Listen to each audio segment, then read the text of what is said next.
My dad, my future husband, wants to invite you to a family dinner before the wedding.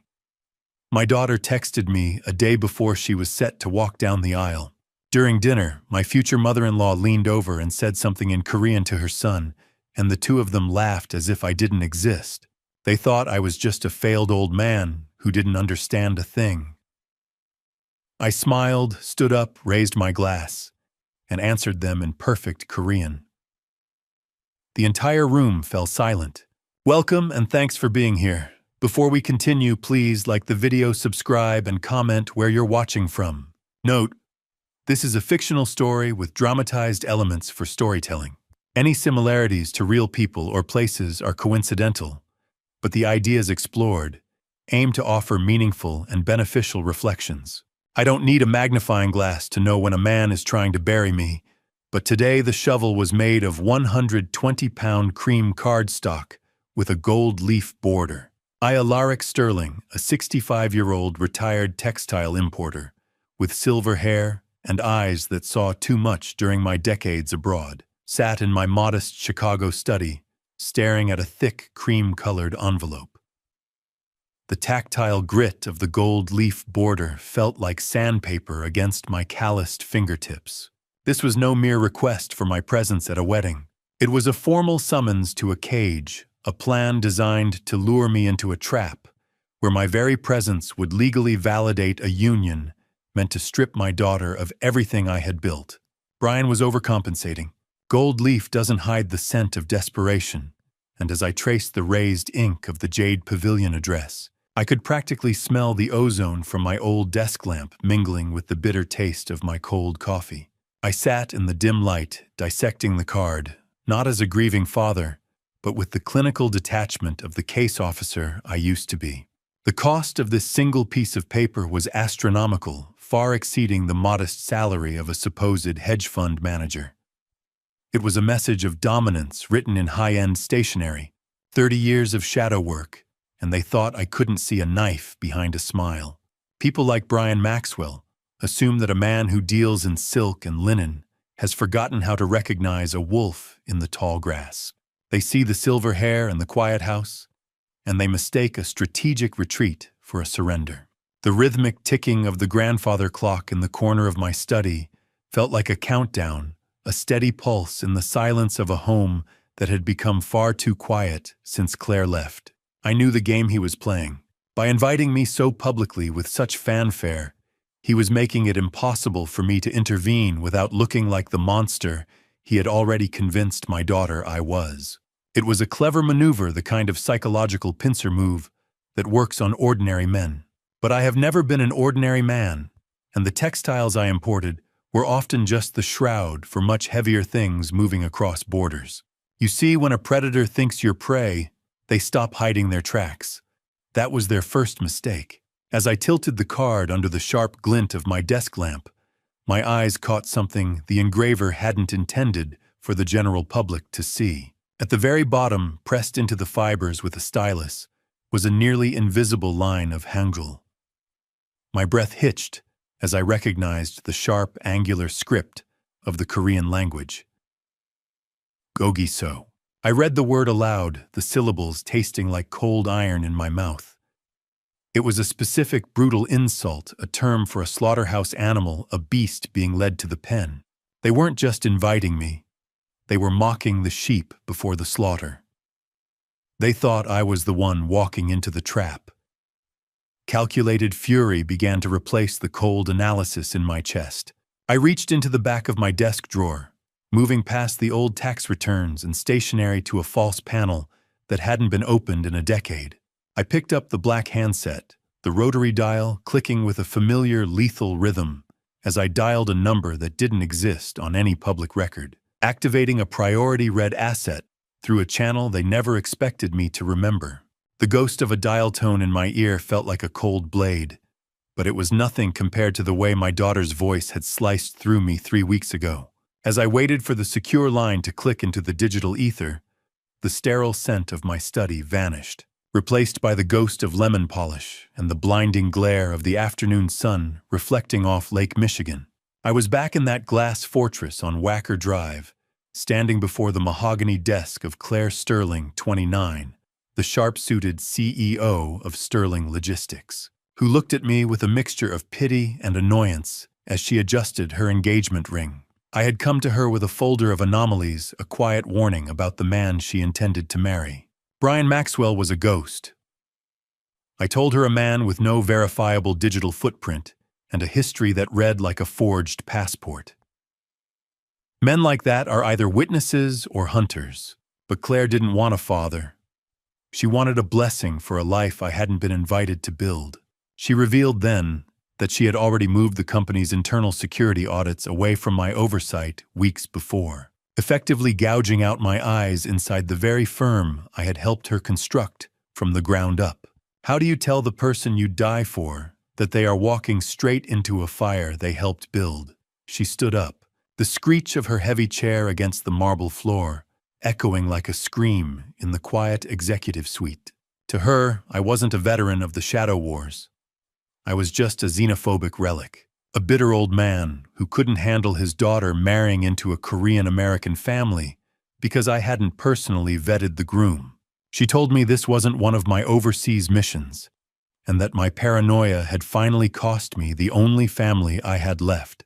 I stood my ground, my voice remaining the calm, low baritone that had navigated interrogations in humid basement rooms, telling her I wasn't vetting a groom, I was scouting a threat. The metallic taste of adrenaline coated my tongue as the bridge between us finally collapsed. I watched the daughter I raised become a stranger, her defiance a shield made of glass that I knew was about to shatter. The memory of her thumb swiping across her phone to block my number felt like a physical weight in my palm as I stood in my silent study years later. The reason I had stayed so modest living in this unremarkable house and pretending to be a retired textile importer wasn't just to hide my CIA past from the world.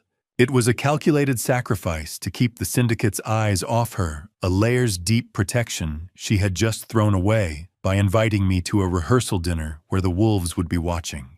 By forcing me back into her orbit, she had unknowingly painted a target on both our backs. I felt the hollow vibration of the handset as the connection finally stabilized, bridging the gap between my life as a father and my duty as an operative. I watched the call-failed message pulse on my screen one last time before the ghost line finally clicked open and a voice I hadn't heard since 2016 whispered, "Station King, proceed." The voice on the other end of the line was like sandpaper on a fresh wound, Vance Prescott, the only man who still called me by my old call sign.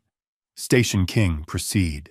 The words were a key turning in a lock I had hoped was rusted shut forever. I acknowledged the command with a clipped affirmative and ended the call, the silence of my study suddenly feeling heavy with the gravity of a deployment. A retired businessman might reach for his reading glasses when facing a crisis, but I reached for a loose floorboard in my back closet that hadn't been pried up since the Obama administration. The wood groaned in protest as I pulled it back, revealing a dust-covered crate that held the remnants of a life Claire never knew existed. She thinks her CEO position at Sterling Logistics was built on her own merit and my simple success as a textile importer. She has no idea that the entire business was a front, a carefully constructed East Asian logistics hub for CIA operations that I managed for 25 years. The very foundation of her world is a foundation of deep cover infrastructure, and every dollar of my $120 million fortune was earned in the shadows where the sun never shines. I reached into the crate, the smell of cedar and gun oil rising to meet me like an old friend.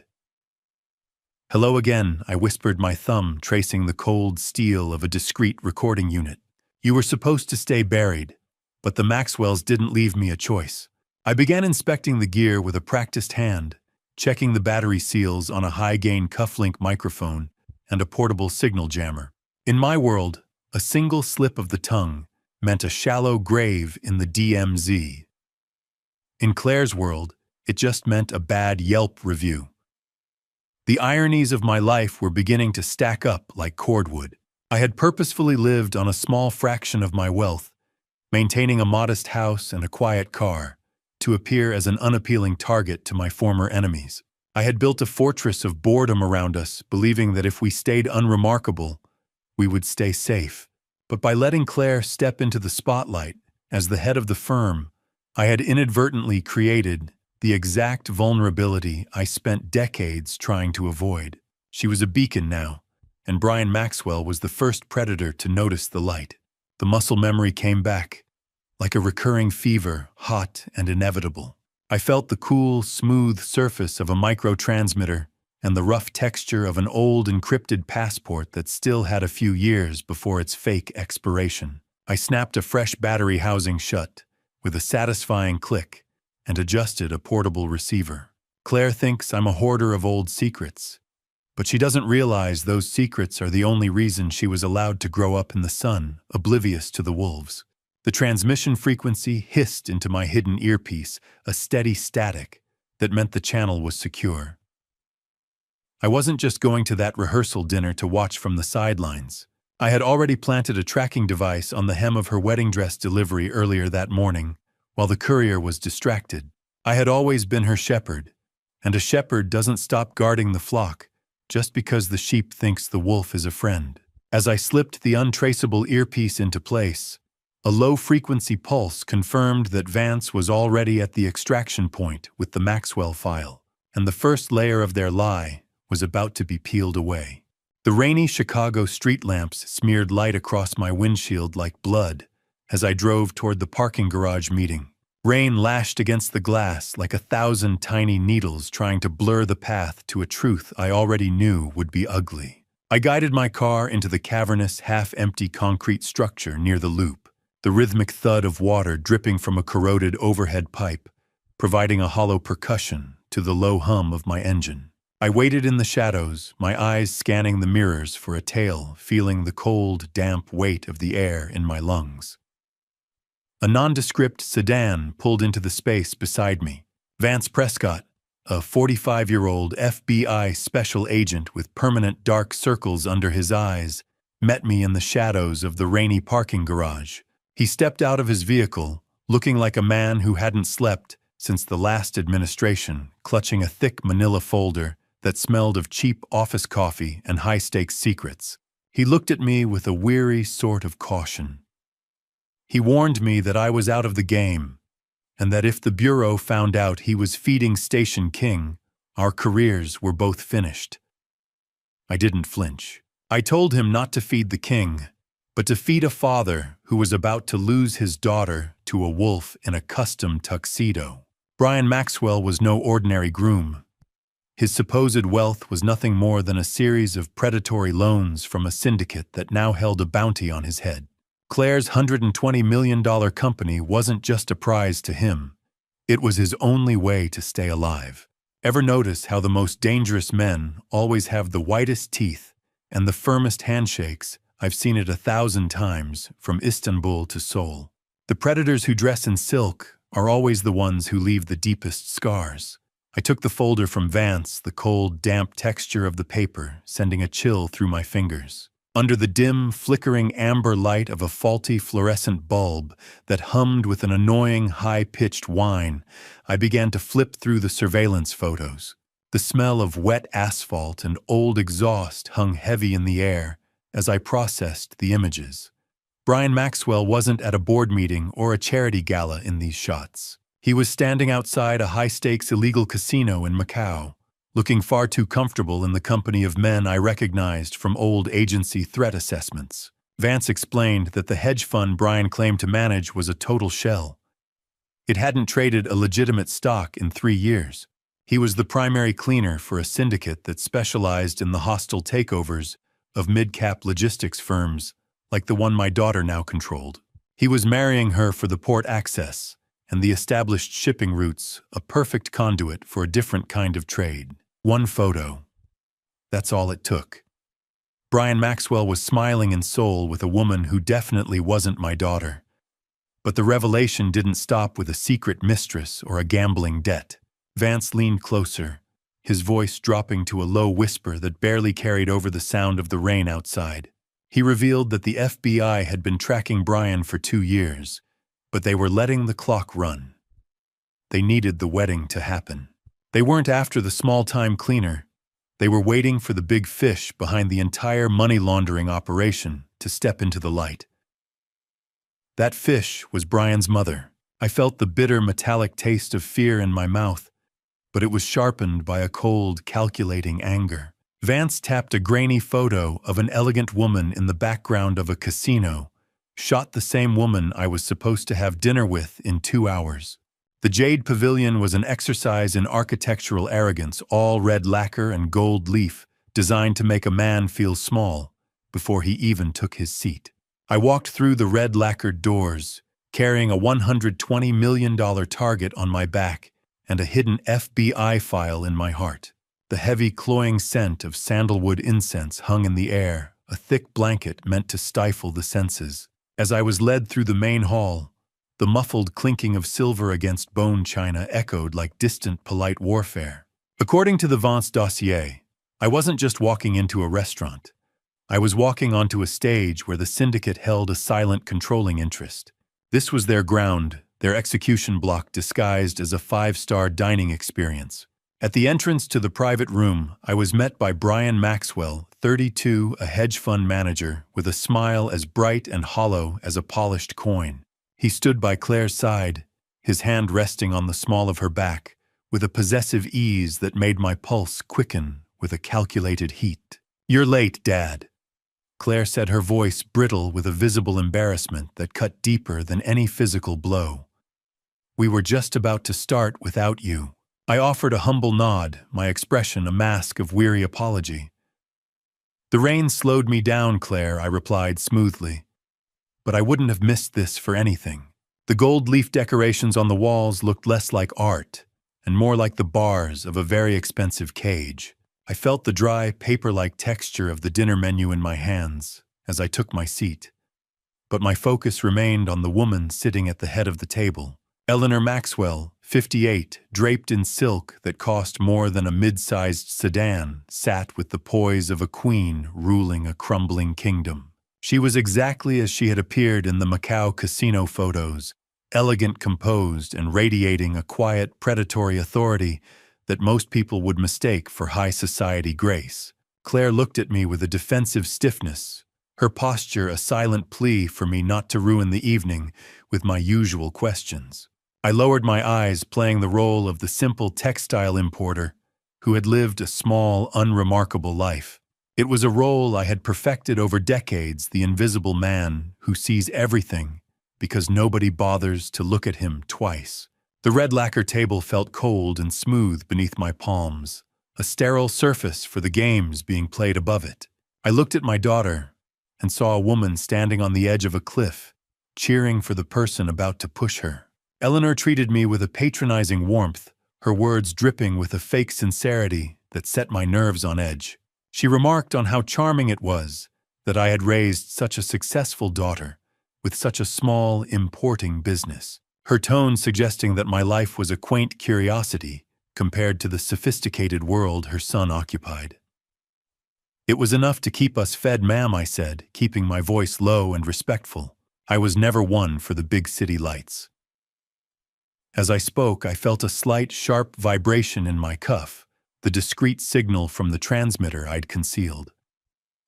Vance's team had lost their surveillance feed. A localized jammer had been activated inside the building. We were officially in the dark, isolated in the heart of the city. Eleanor leaned forward, her diamonds catching the light with a predatory glint, and whispered a traditional Korean greeting, but her eyes told me she was counting the seconds until my daughter signed her life away. The appetizers arrived like colorful decoys meant to distract me from the interrogation Brian was about to launch. Brian leaned back, swirling his vintage wine like a man who had already won the race, and began the questioning he thought was a casual conversation. I realized almost immediately that this wasn't just small talk. It was a field test. He was probing my background in textiles not out of interest, but to see if my old logistics routes could be used as a front for his syndicate's smuggling operations. He wanted to know if I was the perfect fall guy. I played my part with the slow, methodical precision of a man who had nothing to hide because his life was too boring to lie about. I leaned forward, my scratchy wool blazer bunching at the shoulders, and began to drone on about cotton blends in the 90s. I talked about customs tariffs on polyester until I saw the light die in his eyes. I gave him hyper-specific, mind-numbing details about industrial looms and shipping delays in the South China Sea from 1994. Brian's predatory white-toothed grin faltered, replaced by a glazed look of polite boredom. Claire watched us, her face flushed with a cringing social tension. "Dad, please," she interrupted, her voice tight. "Brian doesn't need a history lesson on industrial looms. Do you know the easiest way to disappear? You let people believe you're exactly as boring as they want you to be. Most men in this room want to be the sun, the center of every conversation, drawing every eye. I preferred to be the gray wallpaper, the background noise that everyone hears but no one listens to." While Brian recovered from my lecture on textile tariffs, I turned my attention to the condensation on my glass of iced water. I watched a single droplet slide down the side, a mirror to the way I was slipping past their defenses. Eleanor was watching me now, her high-pitched fake laughter punctuating the air as she spoke to Claire about the Maxwell family's charitable foundations. She was marking territory, making it clear that I was a lower-class beneficiary of their grand association. She looked at me with increasing disdain, her eyes lingering on my cheap functional watch. "It must be a comfort to know your daughter is finally in hands that can secure her future, Mr. Sterling," she said, her tone dripping with patronizing elitism. I offered her a slow, humble smile. "I just want her to be happy, ma'am. I'm a simple man with simple expectations." He was hunting for a lie. I was feeding him the truth, but only the parts that didn't matter.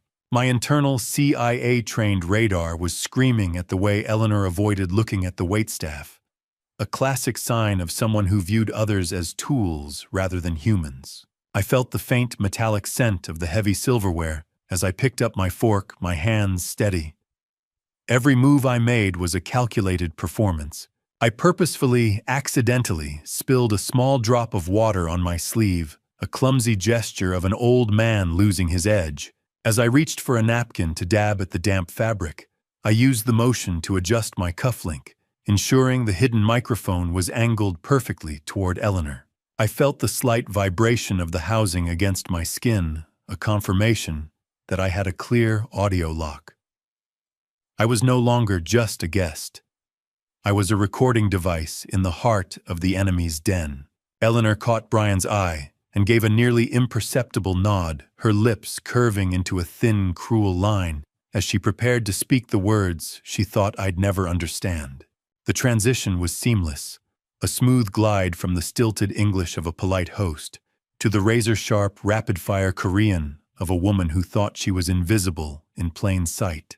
As the steam rose from the oolong tea in my cup, Eleanor turned her bird-like head toward Brian and began to speak with a cold, staccato efficiency.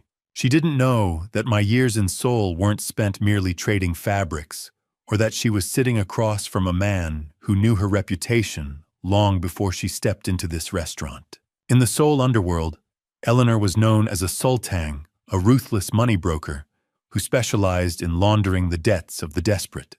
Now she looked at me with a thin, cruel smile, while calling me a decrepit peasant in a language she assumed was a wall between us. She mocked the cheap cut of my blazer, laughing about how easy it would be to push me into a nursing home the moment the wedding papers were finalized.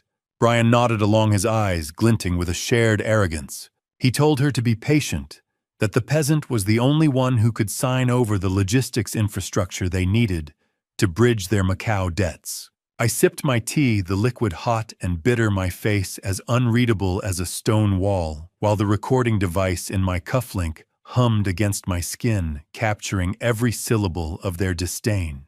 To them, I was a ghost in the room.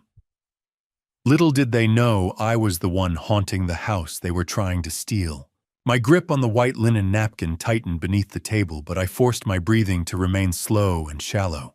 I played the part of the confused, slightly deaf old man, perfectly leaning in, as if straining to hear a conversation I wasn't meant to understand.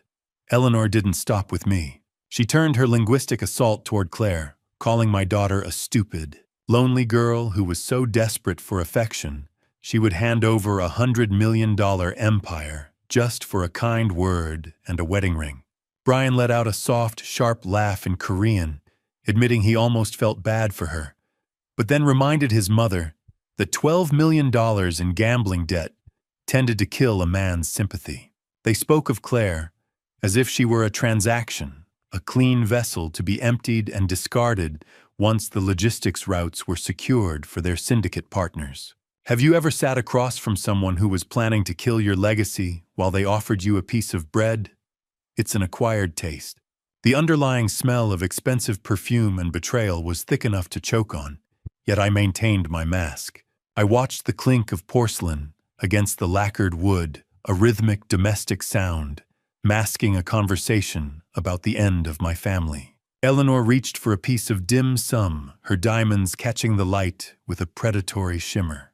She mentioned casually to Brian that his real girlfriend, Sophia Vance, was already in Chicago, staying at a luxury hotel paid for by a Sterling Logistics corporate credit card Brian had skimmed weeks ago. My heart hammered against my ribs, a cold fury settling into my marrow. I looked at Claire, who was smiling at Brian, oblivious to the fact that her own hard-earned money was sheltering the woman her fiancé actually loved.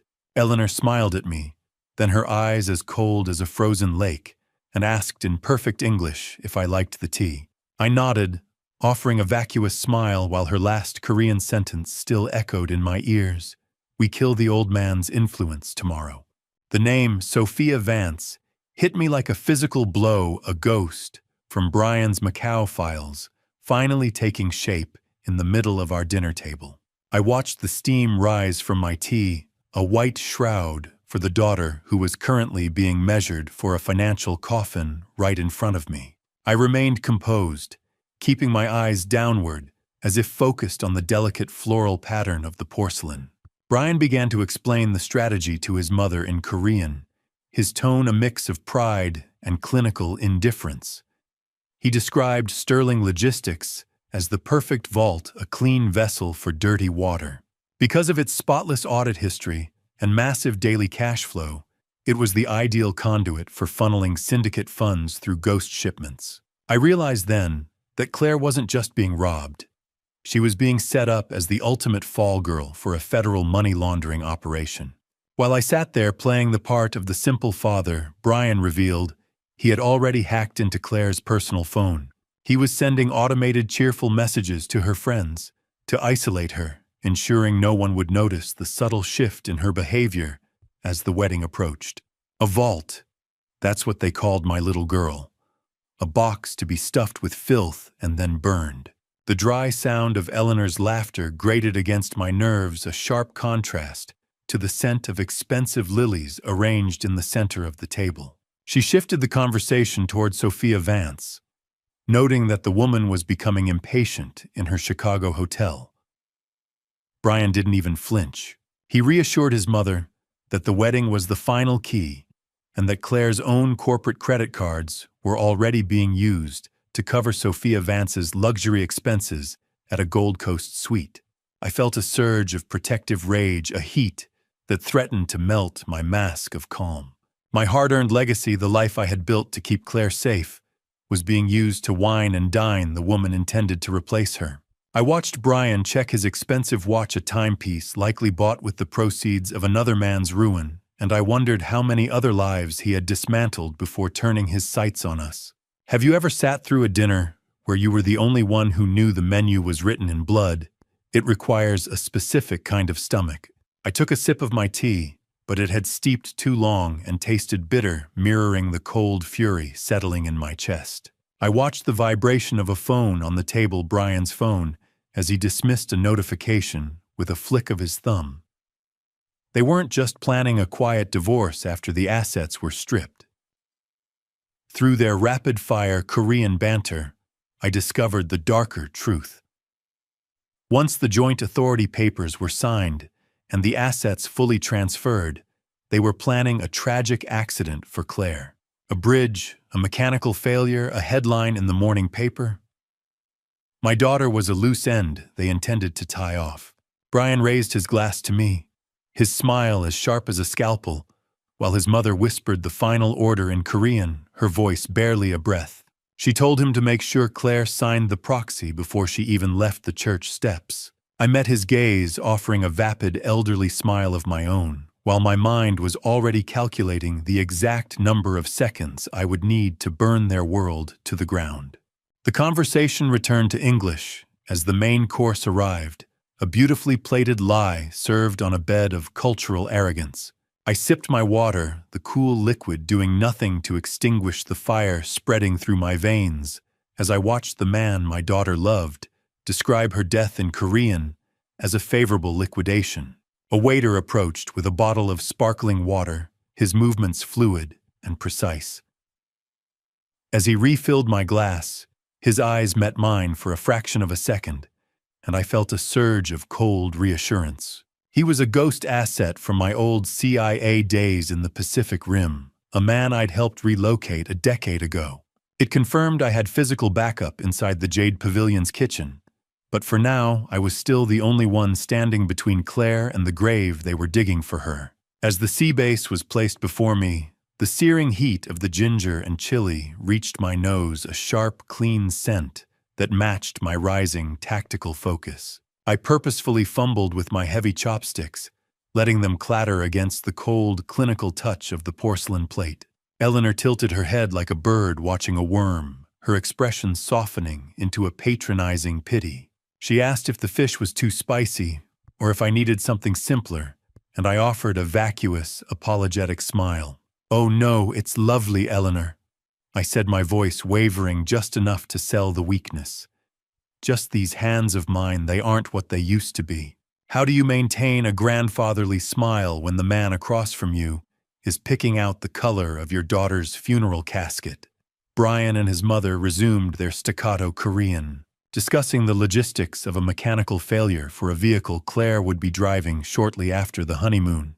I sat there, a picture of doting confusion, while my mind was already calculating the forensics of a crime that hadn't happened yet. I was translating every threat, every whispered detail of their plan into a mental digital file for Agent Vance. I feigned a dry, sudden coughing fit, bringing my hand up to my face and surreptitiously pressing my wrist against my cheek. I felt the rhythmic, almost imperceptible vibration of the recording LED against my skin. One pulse, one light. The evidence was live. The hunt was officially on. I caught Claire's eye and offered a reassuring fake smile. "You okay, Dad?" she asked, her voice laced with concern. "You look a little pale." I patted her hand, the smell of expensive rainwater on her coat, a reminder of the storm waiting for her outside this restaurant. "Just the excitement, Claire," I lied. "It's not every day I see my only daughter find such a lucrative future." The city traffic outside the pavilion was a muffled, distant hum, a different world from the one inside this red-lacquered den. I sat back, finishing the last of the fish, while listening to Brian boast in Korean about how much he was skimming from his own syndicate masters to fund a private escape. He wasn't just a predator. He was a parasite, making him a target for both me and the very criminals he served. He was a man with two different nooses tightening around his neck, yet he still had the arrogance to toast my health. As the dinner plates were cleared, Brian subtly adjusted the strap of his own watch, and I felt the air in the room vanish as I realized he was checking the exact same timestamp I was. Brian didn't just hide the knife. He polished the blade right in front of me, assuming the old man in the wool blazer was too blind to see the reflection of his own ruin. The check hadn't even arrived when he leaned in, his voice dropping to that smooth, manipulative baritone he used to sell Claire her own destruction. He pulled out his smartphone, the blue light glare of the screen momentarily illuminating the predatory sharpness of his features. He tilted the device toward Eleanor, claiming he was showing her a photo of the honeymoon suite they had picked out in Macau. In reality, the screen displayed a high-resolution scan of page 8 of the newly forged prenuptial agreement. My eyes, trained by decades of scanning surveillance transcripts in dim basements, didn't need to look directly at the phone to catch the details. I leaned in under my senile cover, pretending to squint at what I called a complicated picture, while I memorized the document's header and the specific watermark of Claire's own law firm. Brian had compromised her lawyer's digital server. Any official check she performed would now show this fake document as the legitimate one. He explained in rapid, cocky Korean how he had replaced the standard liability clause with a cross-ownership trust mandate, effectively turning my daughter's legacy into his personal ATM, 100 million. They weren't just stealing her future. They were strip-mining my life's work for parts. I felt the metallic static taste of the hidden microphone in my ear as the Maxwells laughed in their native tongue about how easy the conquest had been. Brian boasted that Claire had signed the final version between cake tastings far too distracted by the guest list and the floral arrangements to read the small print. He whispered the exact account numbers to his mother, a series of digits that my internal database immediately tagged as a known laundering hub in the Cayman Islands. The clause was designed to trigger the moment the priest said, "Amen," immediately moving a staggering $100 million of Sterling Logistics liquid capital into that offshore void. The scent of expensive leather from Brian's phone case wafted toward me. As he tucked the device away, the dry, paper-cut sound of Eleanor's whispers filling the gaps in his boast. They weren't just planning a robbery. They were preparing a funeral. Once the funds moved, the accident could proceed. "No loose ends," Eleanor murmured, her eyes flicking to me with the cold indifference one might show a piece of furniture destined for the curb. Have you ever wanted to reach across a table and end a man's life? My training told me to wait. My heart told me to move. The faint hum of the restaurant's climate control seemed to grow louder in the silence that followed their laughter. I sat there, the reflective, wise father playing his part to the bitter end, even as I realized the depths of the vendetta I was facing. Brian's $12 million debt wasn't just to some random mob syndicate. It was owed specifically to a man I had personally put in a federal prison 10 years ago during an operation in Seoul.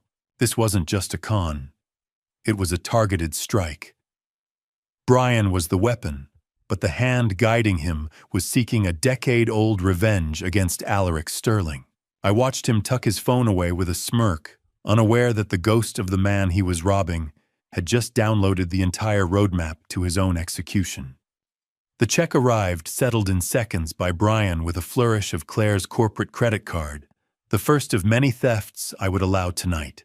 I stood up slowly, my calculated anger hidden behind a mask of weary gratitude, ready to walk into the night and begin the counteroffensive. I followed them out the red lacquered doors of the Jade Pavilion, swinging shut behind us as the cold Chicago rain reclaimed the evening. The rain didn't just wash away the smell of expensive oolong tea. It froze the final bridge between me and my daughter as she stepped into a gilded cage and slammed the door. On the sidewalk, under the rhythmic buzzing of a nearby faulty neon sign, I pulled Claire slightly away from the group. The smell of ozone and wet pavement was sharp, matching the electricity crackling between us. "Claire, just give me 10 minutes tomorrow," I said, keeping my voice low and urgent. No lawyers, no Brian, just us. I could see the reflection of the streetlights in her eyes, but the warmth was gone. Instead, she revealed that she had revoked my emergency access to the Sterling Logistics server earlier that evening. She called it setting boundaries, but I knew she was dismantling her own safety net. "Stop it, Dad," she snapped. "You've spent the whole night looking at them like they're criminals. You're embarrassing me, and you're embarrassing yourself." Brian intervened immediately, his custom tuxedo barely dampened by the mist, as he placed a protective arm around her. He looked at me with a smirk that was perfectly disguised as concern, playing the role of the gallant defender, while I was cast as the confused, overbearing father. She didn't just turn her back. She turned her life over to a man who saw her as a rounding error. I watched them walk toward the curb where the valet was holding the door of Brian's luxury SUV. The isolation felt physical, a cold pressure in my chest that had nothing to do with the Chicago wind. Eleanor Maxwell stood back watching the exchange with a smug, knowing smile that told me she had won this round of the psychological war. "I'll see you at the church, Alaric," she said, her tone dripping with a patronizing warmth. "If you can find it without a map." I didn't reply. I just stood there, the rain feeling like shards of ice against my skin, tasting the salt of either the downpour or a single suppressed tear. Claire climbed into the back of the vehicle without a backward glance. "Drive, Brian," she said, her voice muffled by the closing door. "Just drive." The hiss of tires on wet asphalt followed, accompanied by a blinding spray of water that soaked my trousers. The tail lights of their car were two red eyes mocking me from the darkness. I stood alone on the sidewalk, the flickering neon casting long, jagged shadows across the pavement. But the embarrassing scene I had caused wasn't just a father's desperation. It was a tactical distraction. While Brian was busy playing the hero, and Claire was busy being ashamed of me, I had managed to lean against the rear of the SUV long enough to plant a long-range acoustic bug on the underside of the chassis.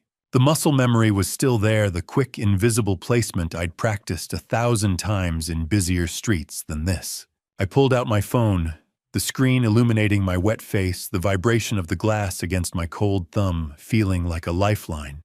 I didn't need a map to find the Maxwells. I had their heartbeat on my screen. I typed 5 words to Vance that would end their charade and set my own plan in motion: execute the debt acquisition. Now, I watched their car disappear into the Chicago night, ready to move from the defense to a clinical, calculated offense. The 24-hour diner smelled of burnt grease and desperation, a fitting place to discuss the price of a man's soul.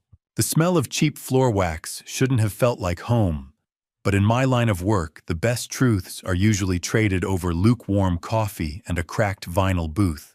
I sat in the corner, my back to the wall, watching the neon sign outside flicker with a rhythmic buzz that echoed the static in my own mind. Vance Prescott slid a tablet across the scarred laminate table, the blue-white glow of the screen cutting through the dim shadows of the dark booth. He looked at me with those tired eyes, the smell of old rain and diesel still clinging to his jacket. Brian Maxwell's life was laid bare in a series of encrypted ledgers from an illegal Macau-based sportsbook. The numbers were staggering: $12,450,000. The debt had been compounding for 18 months, like a malignant tumor. It was clear now that Brian's hedge fund was never an investment vehicle. It was a desperate, multi-layered Ponzi scheme designed solely to keep the syndicate's enforcers from his mother's door. But the ledger held a deeper poison. Vance leaned in the screech of a metal chair on the diner floor, puncturing the silence, and revealed that Brian had used Claire's Sterling Logistics name as an unauthorized personal guarantor for the loan. He hadn't just stolen her heart. He had put her entire company in the crosshairs of a mob seizure. $12 million. Most people see a fortune. I saw a guillotine. 12 million isn't just a debt. Vance, I said, the bitter, overboiled taste of the diner coffee coating my tongue like ash. It's a death sentence. No wonder he's so eager to merge the accounts. He needs her legacy to pay for his sins. Vance shook his head, his face a mask of grim clinical realization. The syndicate doesn't want the money anymore, Alaric. They want the logistics routes. Brian is just the key to the front door. They want the ports, the warehouses, the very infrastructure I spent 30 years building to protect my daughter. I scrolled through the names on the screen, my mind already pivoting from a father's grief to an operative's cold-blooded determination. I explained my debt acquisition strategy to a skeptical Vance. If I could buy Brian's debt from the syndicate's U.S. representative, I would become his sole legal creditor. I could freeze every asset he attempted to touch, legally pinning him to the ground before he could sign a single wedding document. Do you know what the difference is between a businessman and a predator? A businessman wants a profit. A predator just wants to see you stop breathing. Vance warned me that walking into a warehouse to hand a professional killer $15 million was a suicide mission. He thought I was alone.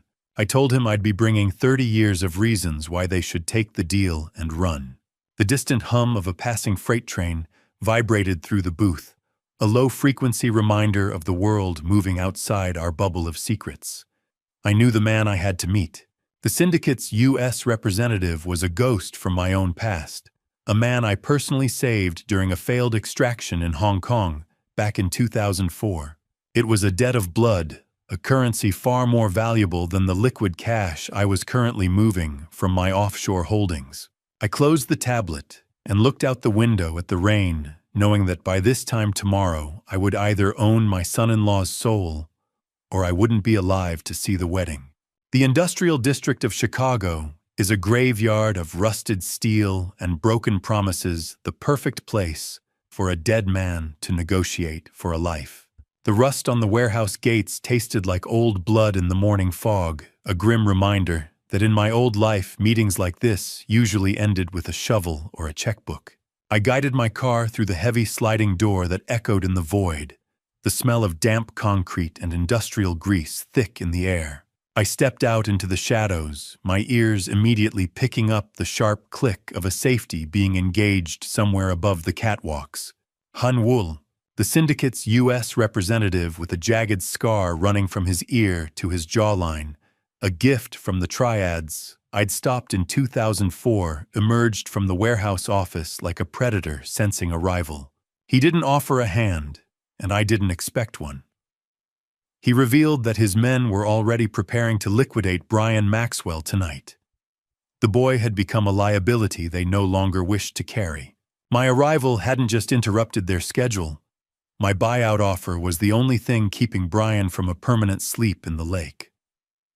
I looked Han Wul in the eye, my voice calm and steady. I told him I wasn't there for a favor but to settle a ledger.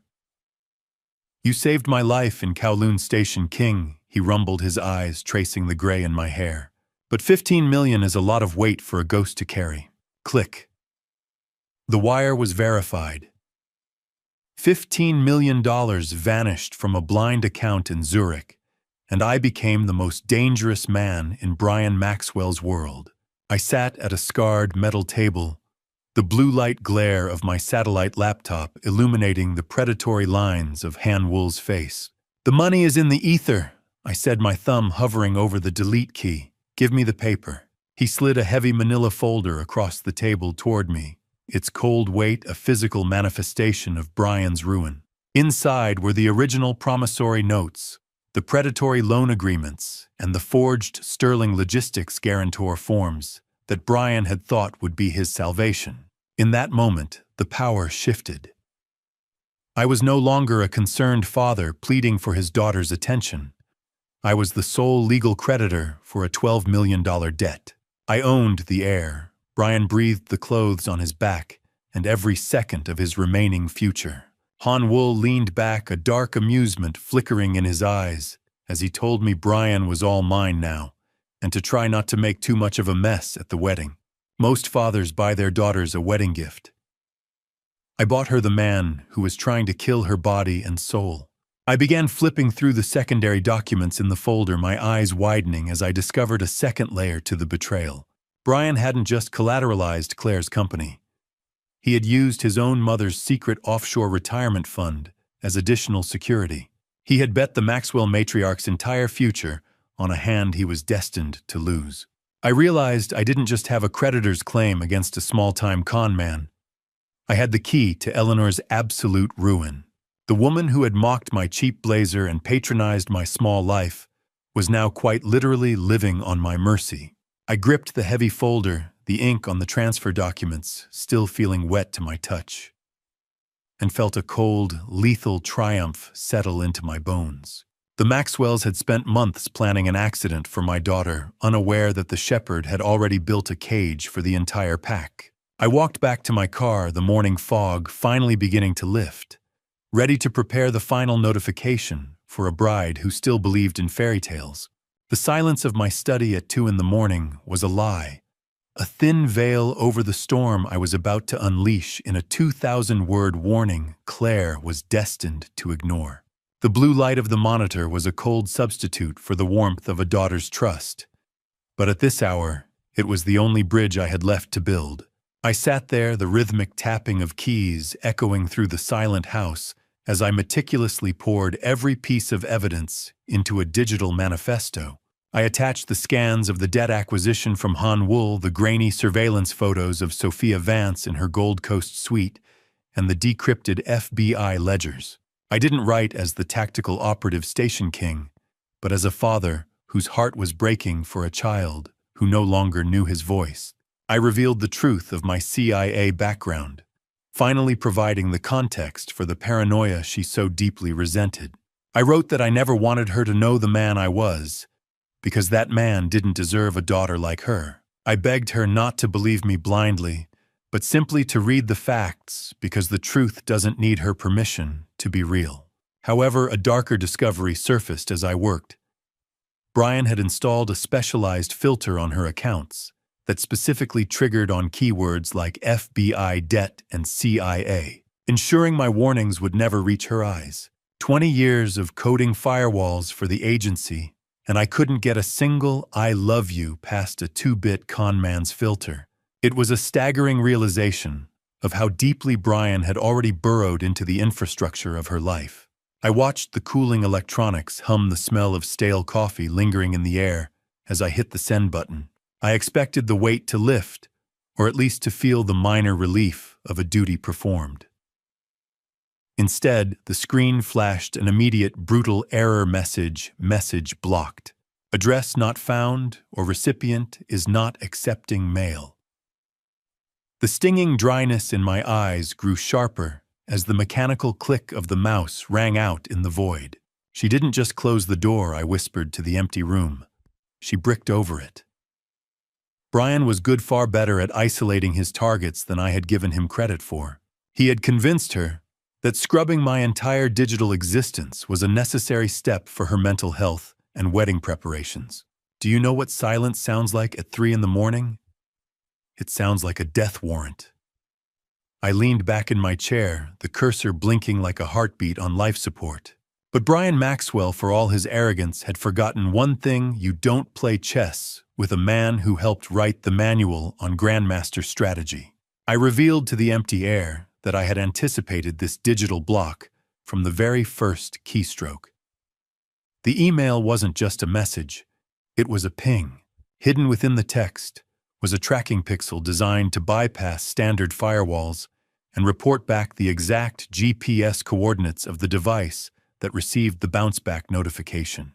Even a blocked email leaves a trail of breadcrumbs if you know how to read the bread. I stared at the bouncing, undeliverable icon and realized that if I wanted to save her, I was going to have to walk into her office and let her see the monster she thought I was. The Sterling Logistics Building was a fortress, but no fortress is impenetrable to a man who knows where the foundations are buried. The Sterling Logistics Building stood like a glass fortress against the Chicago skyline, a monument to a family legacy that was currently being sold for parts. The lobby was a cathedral of glass and steel, but as I stepped through the revolving doors, the temperature dropped 20 degrees, and it wasn't just the Chicago wind following me in. The cold, sterile scent of filtered air and floor wax hit me like a physical wall. I reached for my executive keycard, a piece of plastic that had granted me entry to this sanctum for 30 years, and slid it into the reader at the elevator bank. The high-pitched whine of the elevator gears was interrupted by a sharp electronic rejection. The reader glowed a violent, accusatory red. I hadn't even processed the failure before a broad-shouldered man in a crisp navy uniform, a man I'd personally vetted 3 years ago, stepped into my path with a look of genuine regret. This was the security team leader, a man who once looked at me with respect, but was now holding a metallic click of a walkie-talkie like a shield. He informed me that my credentials had been flagged for immediate revocation. I soon discovered the depth of Brian's poison. He had filed a fabricated report claiming I'd made verbal threats against the wedding party, using the company's own safety protocols to ban me from the building. "I'm sorry, Mr. Sterling," he said, his voice dropping to a low, uncomfortable register. The CEO's orders were very specific. No exceptions for family today. I looked him in the eye, seeing the conflict in his face. "The CEO is being lied to, son," I told him. "And you're being paid to hold the door open for the thief." I was a ghost in a fortress I'd spent 30 years building haunting the hallways of a legacy that no longer recognized my touch. Every stone in this lobby was laid under my supervision, yet today I was treated like a common intruder. Two other guards stepped forward, their presence a silent, heavy command.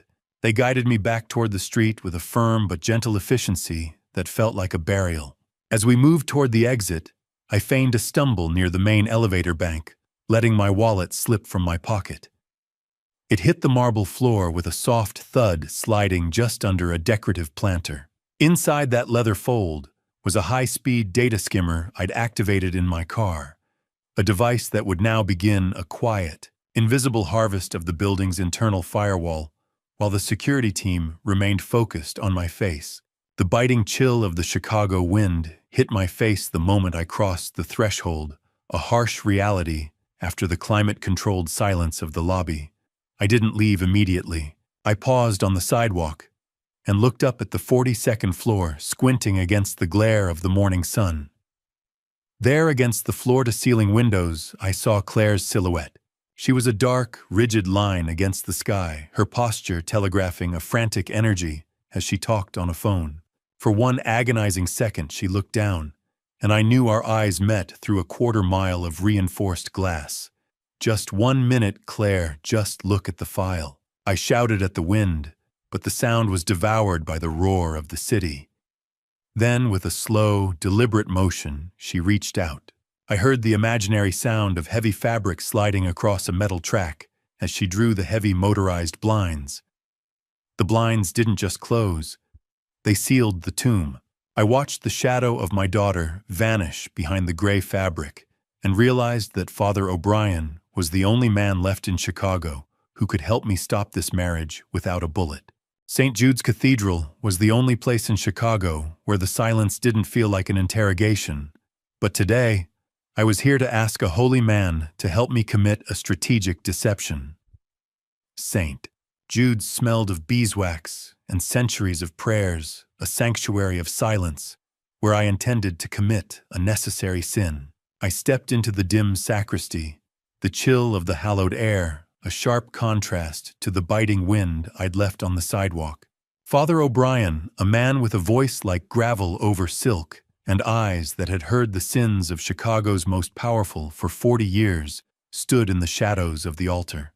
He turned toward me, his expression softening with the familiarity of a decade-long friendship, but I offered no pleasantries. Instead, I laid out the evidence of Brian Maxwell's criminal ties and the forged trust agreement. I revealed that Brian had already visited the church that morning, attempting to bribe the parish secretary to file the marriage license electronically the second the vows were finished. It was a calculated move to anchor the legal union before I could even draw breath. I explained that if the wedding proceeded normally, Claire would be tethered to a federal fugitive. I wasn't asking him to stop the ceremony, but for a delay in the administrative processing, the one thing within his power to grant. "I am not asking you to lie to God, Father." I whispered, my hand resting on the rough texture of an old wooden pew. "I am asking you to withhold a signature from the state for 24 hours. He looked at me for a long moment, the guttering light of red votive candles dancing in his pupils. "Alaric, you're asking me to turn a sacrament into a sting operation," he replied, the weight of the moral conflict evident in his tired voice. "Sacrilege. That's what some would call it. I just called it a safety catch. Most men come here to find peace, but I had come to find time." I could see the struggle in his posture, the shepherd weighing the rules of the institution against the life of a sheep he knew was headed for the blade. The scent of cold stone and frankincense seemed to intensify as he considered the evidence I had provided. I told him I would take the sin on my own soul, but I needed that window. I needed the FBI to have enough room to strike before the legal union became an unbreakable chain around Claire's neck. The flickering prayer candles looked like 1,000 small eyes watching me trade a holy vow for a tactical advantage. Father O'Brien finally nodded, his decision made. "A father's first duty is protection, Alaric," he said softly. "I will pray for your daughter's safety and for your soul." He agreed to misplace the paperwork for a single day, a delay that would leave the marriage in a legal limbo. I left a $10,000 donation for the youth fund on the table, a silent payment for the burden I was placing on his conscience. I turned toward the heavy, muffled thud of the cathedral doors, my footsteps echoing in the vast, empty nave. But as I reached the exit, my tactical training flared. I noticed the security guards Claire had hired for the perimeter men with the flat eyes and thick necks of professional enforcers. I realized then that they weren't private security at all. They were syndicate muscle. As I walked out of the heavy oak doors, I noticed a black sedan with tinted windows idling across the street, the same one that had followed me from the warehouse. And I knew the time for quiet conversations was officially over. The sunset over Lake Michigan was the color of a bruised heart, a warning that the morning would bring either my daughter's salvation or my own extinction. I didn't bother turning on the lights when I got back to the house. In my world, the most effective weapons are forged in the dark and signed with an invisible hand. The drive home had been a choreographed dance of high-speed maneuvers through Chicago's side streets, a necessary sequence to lose the black sedan that had been glued to my bumper since the cathedral. I realized then that the car didn't belong to the syndicate enforcers. It was a private security firm Brian had hired to babysit me until the ceremony began. The groom wasn't just waiting for the wedding. He was already actively hunting me, ensuring I stayed within the lines of the role he'd scripted for the senile father-in-law.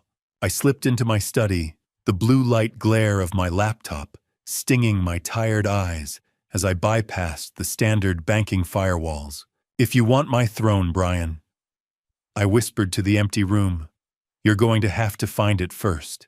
I initiated execution sequence Alpha 6, the Midnight Poison Pill Protocol, that would dissolve my domestic identity in a matter of hours. Click. $10 million vanished into the ether. Click. Another 20. It's remarkably easy to become invisible when you have enough digits and the right encryption keys. The mechanical whir of the laptop cooling fan was the only sound in the room, accompanied by the dry electronic smell of the encrypted router working at peak capacity. One by one, I watched the progress bars crawl across the screen, systematically incinerating the legacy I had spent 30 years building. My domestic accounts, the textile firm's holdings, and my personal retirement funds were being siphoned out of the American banking system. Even the title to this very house was being transferred into the untraceable reaches of the Silver Shepherd Trust. I was pruning my own life, like a dying tree, cutting away the branches so the roots could survive the winter. By the time the clock hit 3 a.m., the transformation was complete. On paper, Alaric Sterling legally owned nothing but the clothes on his back and the secrets in his head. The cross-ownership clause Brian had worked so hard to forge was now mathematically worthless, a bridge leading to a canyon that had already been emptied of its gold. I am now officially a pauper, Vance, I thought, feeling the cold metallic surface of the trust key USB drive against my palm. A pauper with a very expensive list of enemies. The distant lonely sound of a morning foghorn drifted in from the lake, a somber herald of the coming dawn. I confirmed the receipt of the trust keys sealing the vault for good. But the Silver Shepherd Trust wasn't just a hiding place for my money. I had designed its board of directors to consist entirely of retired agency contacts, men and women who lived in the same shadows I did. By moving Claire's eventual inheritance into their hands, I had effectively given them the legal right to audit anyone who dared to marry into the Sterling name. Brian thought he was marrying a fortune, but he was actually inviting a legion of professional investigators into his bedroom. I closed the laptop and watched the sun begin to creep over the lake, the light reflecting off the water in jagged silver shards. I knew that in 4 hours I would walk my daughter toward a man who thought he was winning a prize, only to find he was wedded to a debt he could never pay. 5 a.m. in Chicago is a gray, uncertain hour, the time of day when ghosts and operatives do their best work. I closed the laptop and watched the sun begin to creep over the lake, knowing that in 4 hours I would walk my daughter toward a man who thought he was marrying a fortune, only to find he was wedded to a debt. My wedding preparations were far from traditional. A simple silk tie can be a decorative accessory or a garrote, depending on which side of the agency life you retired from, but today it was just the final piece of my armor. I stood before the bathroom mirror, the rasp of a razor against my jaw, the only sound in the silent house. I meticulously prepared my physical appearance, choosing a high-quality charcoal suit. It looked like the attire of a dignified father, but the fabric was woven with a flexible ballistic layer, a hidden weight that pressed against my chest, as a reminder of the syndicate enforcers I expected to encounter at the altar. I checked my specialized watch, a heavy steel chronograph that did more than tell time. I pressed a recessed button to sync its internal digital pulse to the FBI's mission clock, T-7 hours. The scent of crisp cedar from the closet clung to my jacket as I stepped back into my study. The morning sun was beginning to reflect off the silver-framed photo of my late wife Helena, creating a blinding glare that forced me to squint. I took a moment to look at her face, acknowledging the silent promise I had made to keep our daughter safe from the shadows that eventually claimed her life. "I'm sorry you have to see this, Helena," I whispered. "But I won't let them take her."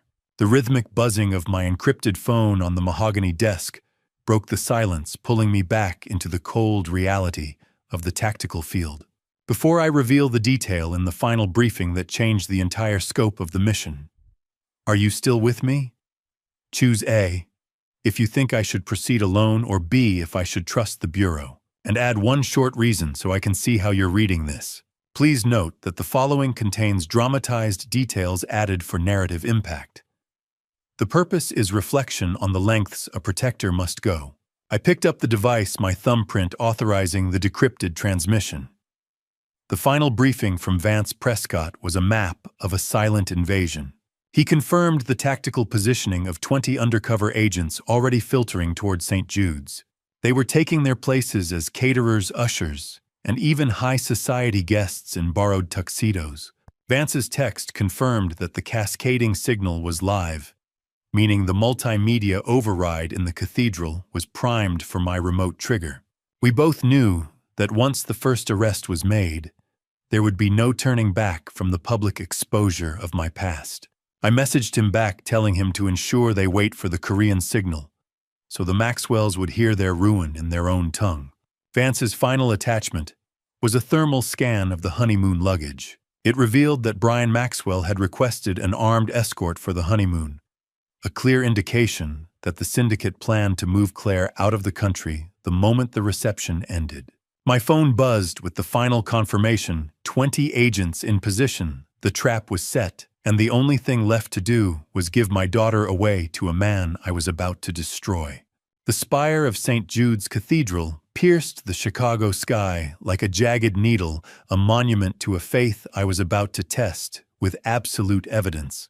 The limestone gargoyles stared down at the arriving Ferraris and Bentleys with silent judgment. But I was the only one who knew the sanctity of this cathedral was about to be traded for the sterile precision of a federal takedown. I stepped out of my car, my posture stoic, as I entered the grand vestibule, feeling the cold weight of the ballistic vest beneath my charcoal suit. I had hacked the cathedral's digital pipe organ system to act as a secondary signal jammer earlier that morning. Once I triggered the sequence, the Maxwells wouldn't be able to call a single soul for reinforcements. My eyes performed a high-speed sweep of the perimeter, ignoring the lavish floral arrangements and focusing on the human elements. I identified Vance's agents through subtle tells that only a man of my background would notice: the way an usher carried himself with the rigid discipline of a paratrooper, the discreet acoustic coil tucked behind a caterer's ear, and the so-called high society guest whose tuxedo was tailored just a bit too loosely to hide a Glock 19. "Lovely day for a wedding, isn't it?" an usher whispered as I passed the prearranged countersign for clear. "It's a day for settling accounts." I replied, my voice a low, clinical baritone, as I moved deeper into the lion's den. There. Pew 4. The cousin with the military-grade posture and the bulging waistband. The game was officially afoot. The smell of expensive floor wax and old incense filled my lungs, a scent that usually brought peace, but now only sharpened my focus. I intentionally bypassed the reserved front row seating marked for the father of the bride. I needed the tactical advantage of the high ground and a clear line of sight to the exits. I found a spot in the very back, sliding into the cold texture of the wooden pew near the heavy oak doors. I watched the elite of Chicago file in, the men who likely owed Brian money, and the women who envied Claire's success, unaware that their social circle was about to become a crater.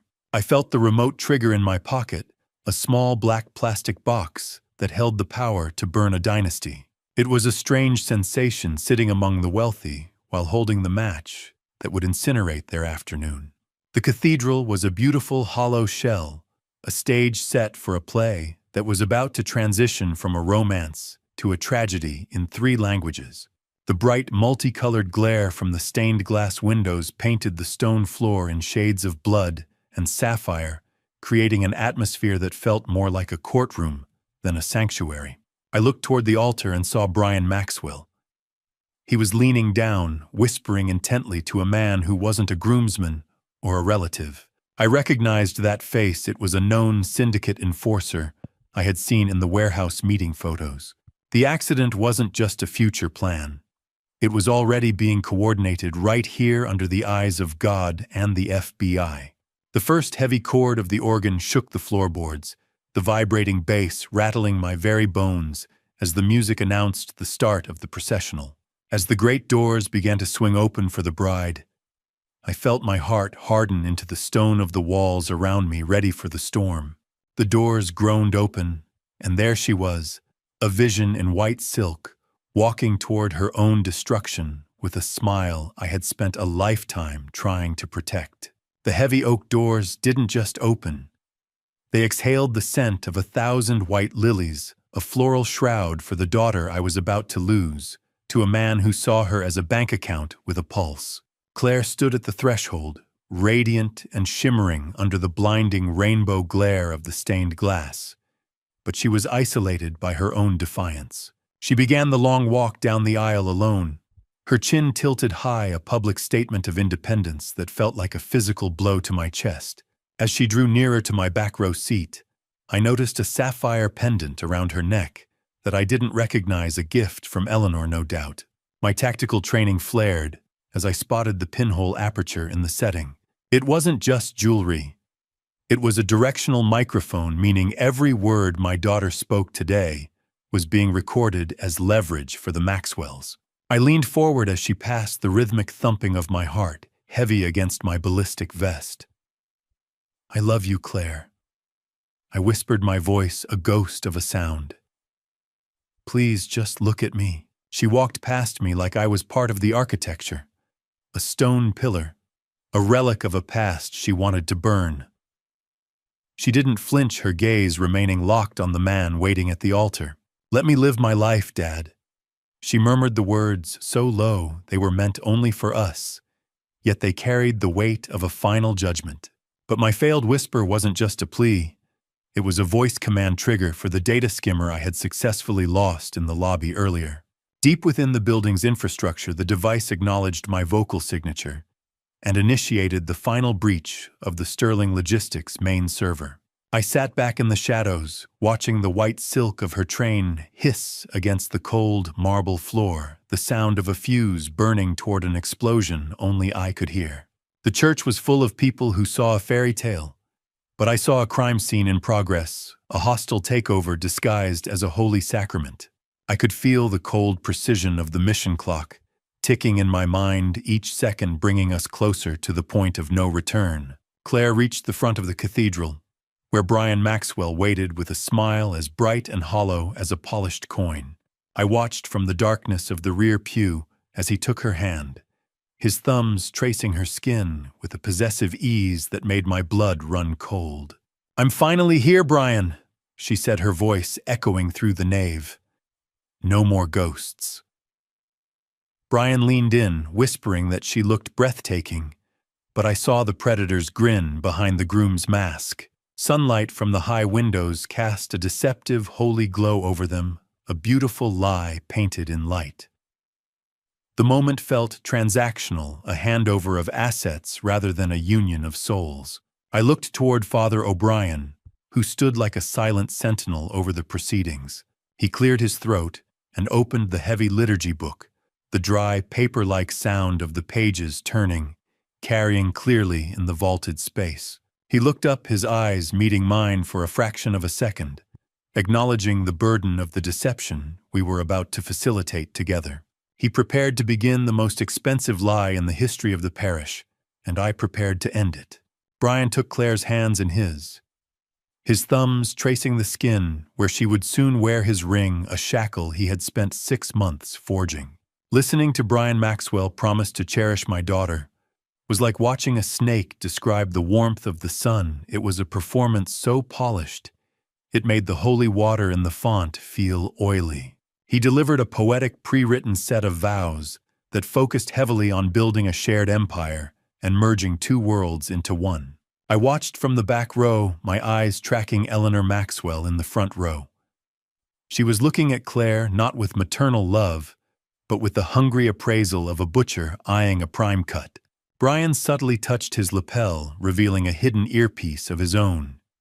He was receiving live updates from the syndicate enforcers about my position in the back pew. Claire wiped a tear of genuine joy, completely oblivious that her fiancé was reciting a script designed by a syndicate psychologist to elicit maximum trust. "I promise to be the partner who carries half of every burden," Claire, he said, through the metallic echo of the PA system. "He's not carrying the burden, he's measuring the weight for transport." I muttered, my voice lost in the soaring cathedral acoustics. Empire. He used that word 3 times.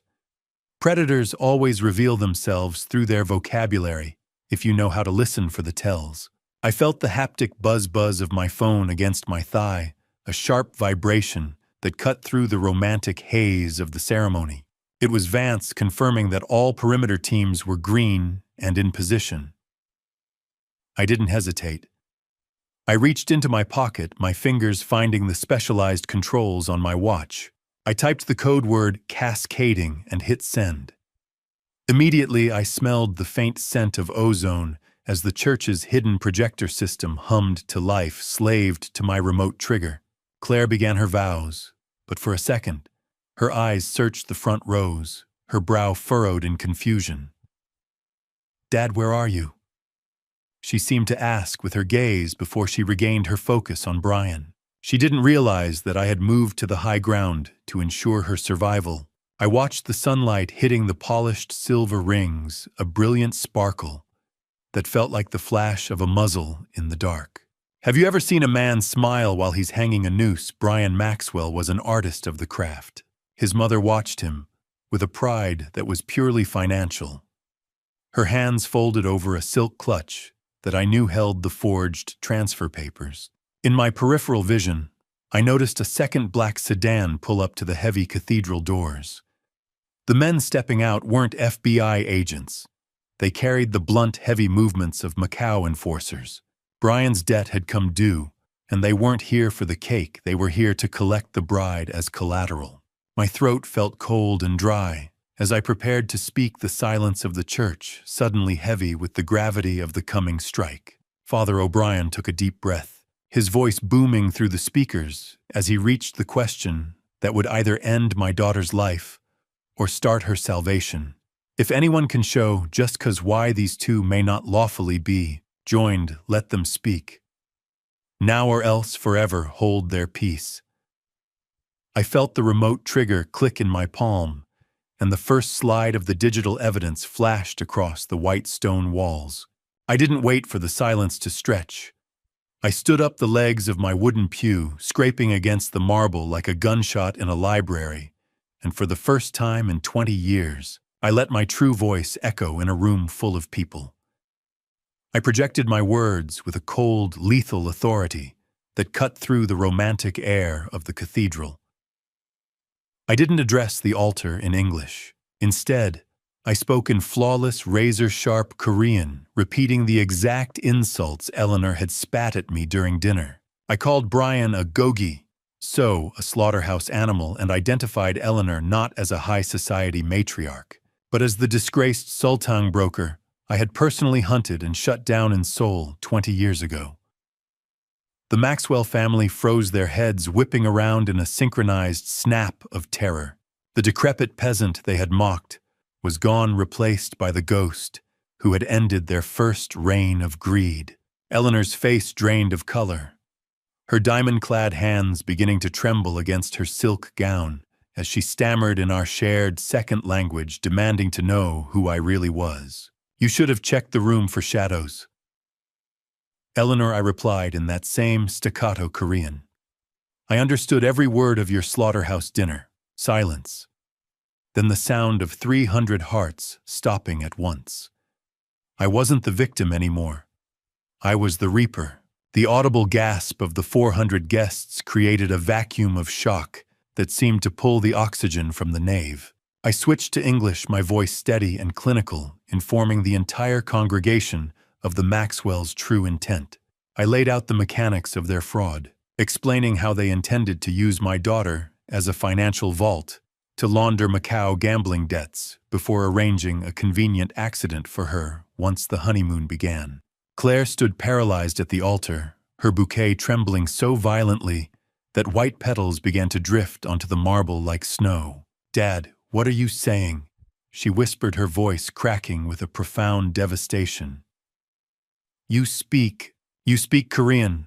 I looked at her, the dry, metallic taste of adrenaline in my mouth, and saw the world I had built to protect her finally collapsing under the weight of the truth. I told her that they didn't want a daughter. They wanted a logistics hub for a criminal syndicate. Ever see an empress turn back into a gutter rat in 6 syllables? It's a beautiful sight. Eleanor's composed facade didn't just crack, it disintegrated. But the revelation went deeper than my words. I revealed to the panicked groom and his mother that the sapphire pendant around Claire's neck, the one they had used to record her, had been compromised. I had patched that directional microphone directly into the church's PA system minutes ago. Brian's frantic whispered confessions of guilt, his pleas to his mother to find a way out, were now booming through the speakers for every elite guest to hear.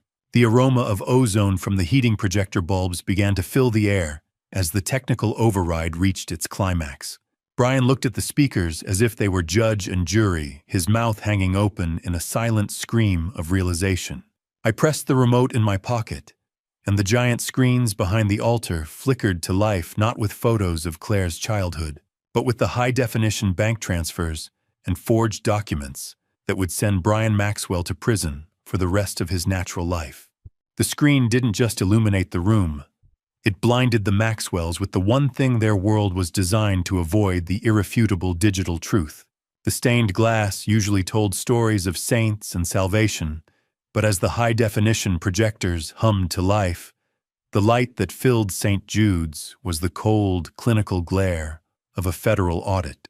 I felt the sharp, rhythmic thud of my thumb on the remote as I bypassed the church's pre-programmed montage. Brian lunged toward the ushers, screaming at them to turn it off, but I had already anticipated his panic. The projectors were running on an independent battery backup I'd hidden within the cathedral's electrical housing weeks ago. Instead of childhood photos, a split-screen comparison of the prenuptial agreement appeared in massive blue-white clarity. On the left was the version Claire signed. On the right was Brian's forged page 8 with the fraudulent cross-ownership clause highlighted in an aggressive, pulsing red. "Look at the screen, Claire," I commanded, my voice cutting through the rising tide of shocked whispers. "That's not a marriage contract. It's a bill of sale for your legacy and everything I built to keep you safe." Red. Page 8 was bleeding red on the screen. The color of a forgery. The color of a daughter's betrayal at the hands of a man she trusted. The aroma of ozone and hot electronics drifted through the nave as the 400 guests erupted into a chaotic murmur. I watched Brian's sweat-soaked tuxedo collar wilt under the heat of the exposure. He looked like a cornered animal, his eyes darting toward the exits where my agents were already waiting. I clicked the remote again, and the contract vanished, replaced by the $12.4 million gambling debt ledger I'd purchased from the syndicate.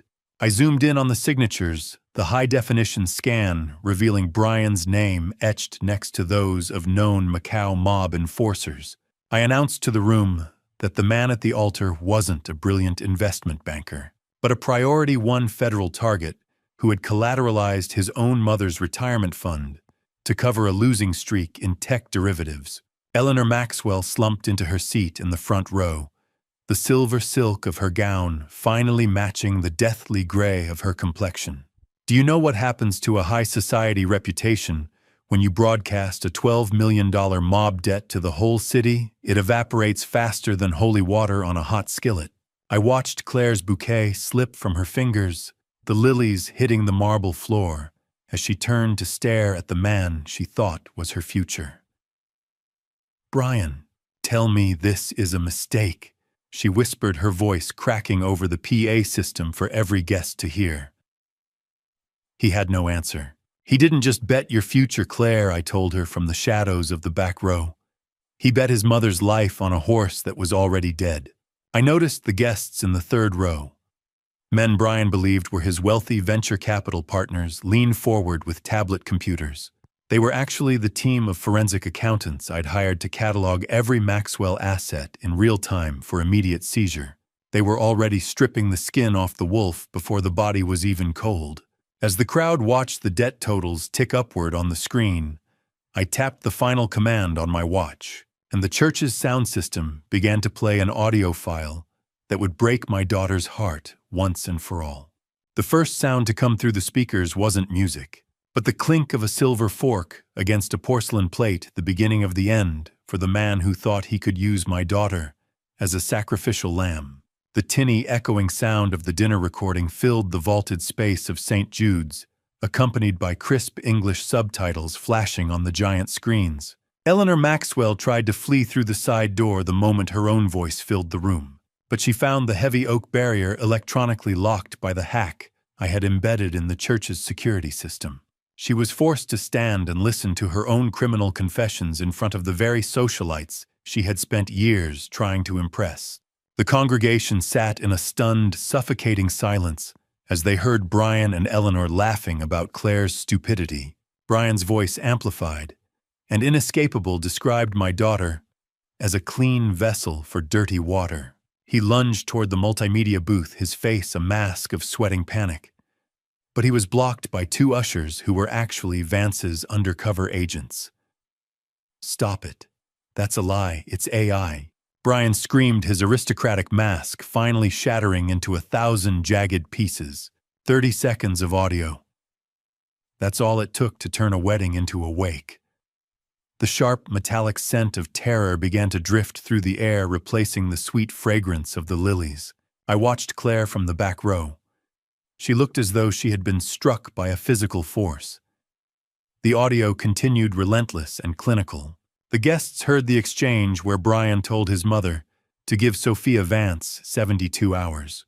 He promised that once Claire signed the joint authority papers at the altar, the Gold Coast would be the least of what they owned.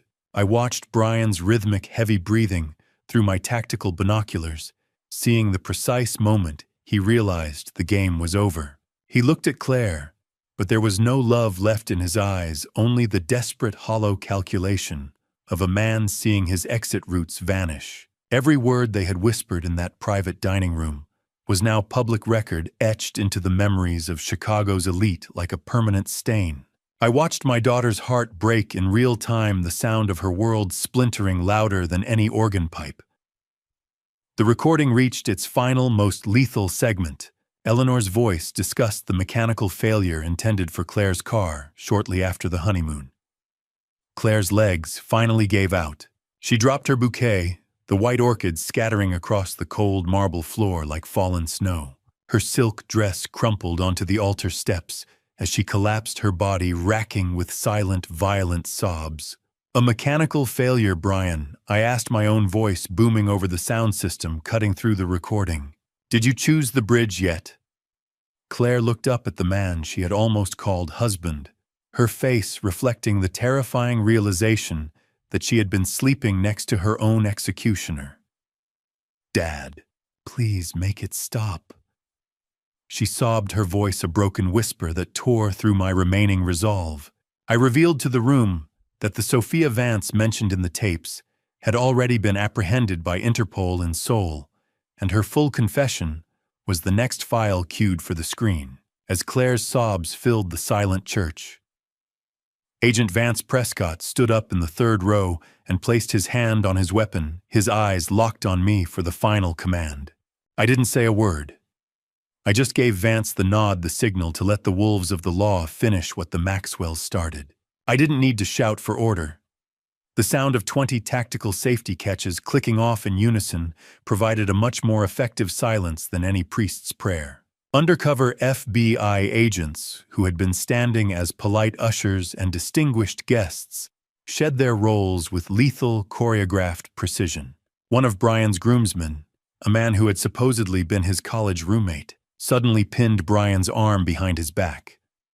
I had embedded that plant in Brian's inner circle 6 months ago to ensure this exact moment would happen. Vance Prescott led the charge to the altar, his weapon drawn and steady. Brian lunged instinctively toward Claire, his fingers clawing at her white silk sleeve as if he could use her as a human shield. But the groomsman was faster, slamming him face first into the cold marble. The perimeter agents moved like shadows, blocking the syndicate enforcers at the back doors and neutralizing the threat before a single socialite could even draw breath to scream. The cathedral was transformed into a high-security tactical box, the air thick with the sharp metallic scent of gun oil and the sterile white light of the church's emergency flashes. Brian Maxwell. You're under arrest for federal wire fraud, felony forgery, and conspiracy to commit murder, Vance announced, his voice booming over the still-active altar microphone for the entire congregation to hear. You can't do this. Do you know who my investors are? Brian shrieked, his aristocratic mask replaced by the raw, ugly terror of a cornered rat. Click. Handcuffs are the only jewelry Brian Maxwell will be wearing for the next decade. I watched from the back row, my arms crossed over my ballistic vest, as the rhythmic thud of tactical boots on marble replaced the wedding march. My daughter stood frozen, her eyes wide and glassy, watching the man she thought was her future being treated like the common criminal he always was. The weight of the steel restraints, snapping shut, echoed through the nave, a final punctuation mark on the lie that had almost cost Claire her life. I felt a grim, kinetic sense of justice as the room finally realized that the old man in the back wasn't just a spectator. Do you know what the most satisfying sound in the world is? It's the silence of a narcissist who realizes the room has stopped believing his lies. Eleanor Maxwell tried to pivot, her high-pitched heels screeching against the floor as she attempted to ditch her luxury clutch near a side pew. 2 female agents intercepted her before she could move 5 feet, seizing the bag I knew contained the encrypted syndicate ledgers. She erupted into a feral rage, her silver silk gown tearing as she struggled with an animalistic fury against the iron grip of the law. "Get your hands off me, I am a Maxwell," she screamed, her voice echoing off the vaulted ceiling. "No, ma'am," I whispered as I began to walk down the center aisle, passing her as she was forced to her knees.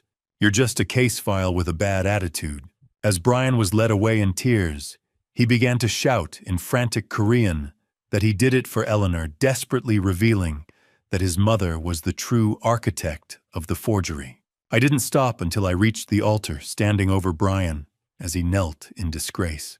I reached into my inner pocket and pulled out a final set of papers that didn't have the FBI seal, but the heavy embossed logo of Apex Capital. I looked down at the man who tried to steal my daughter's future, and for the first time today, I let the clinical mask slip into a smile. Brian looked up at me with the eyes of a trapped animal, but he didn't realize that the hunter standing over him didn't just want him in a cage, he wanted to own the air he breathed. The FBI agents were beginning to clear the room, their movements a blur of tactical efficiency, but I leaned down, whispering so only he could hear. I tapped the cold, heavy feel of the Apex Capital folder against his chest. "The $12 million debt you owed the syndicate is mine now, Brian.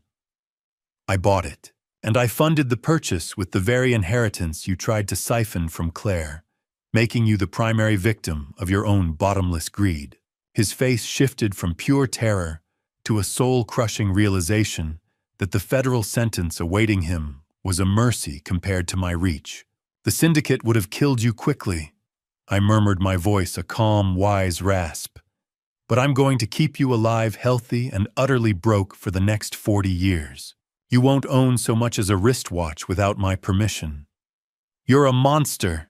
He choked out, his aristocratic poise dissolving into a pathetic whimper. You're worse than them. I didn't disagree. I simply watched him as he was hauled away. I won.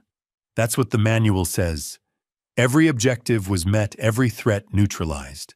So why did it feel like I was the one being led away in chains? I turned to find Claire, expecting a moment of shared relief. But I was met with a storm of fury that hit me harder than any physical strike. She stood amidst the wreckage of her wedding, her bouquet a mangled heap of crushed lilies and ozone-scented air. She didn't thank me. She erupted, screaming that I hadn't saved her. I had just proven that every single person in her life was a professional liar. You didn't do this for me, she shrieked, her voice echoing off the high stone arches. You did this to prove you were right. You destroyed my life to satisfy your own paranoia. Claire, wait, everything I did to protect you. I pleaded, reaching out a hand. She recoiled as if I were a leper gathering her torn silk train with a trembling hand. You're just a ghost, Dad. A ghost who kills everything he touches. I don't ever want to see you again. The cathedral was empty now, a hollow shell of white lilies and broken promises that smelled more like a funeral than a wedding ever could. I watched the sight of Claire's torn white train vanishing into the blinding sunlight of the open doors, refusing to look back at the ruin I had crafted for her own good. I was left alone in the nave, the silence of the church more deafening than the high-pitched receding wail of police sirens fading into the Chicago traffic. I reached into my inner pocket and pulled out a small, faded photograph of Helena. Looking at her smile, I realized with a sickening clarity that I had become the exact man she had died trying to protect Claire from, a man of shadows who sacrificed love for the sake of a mission.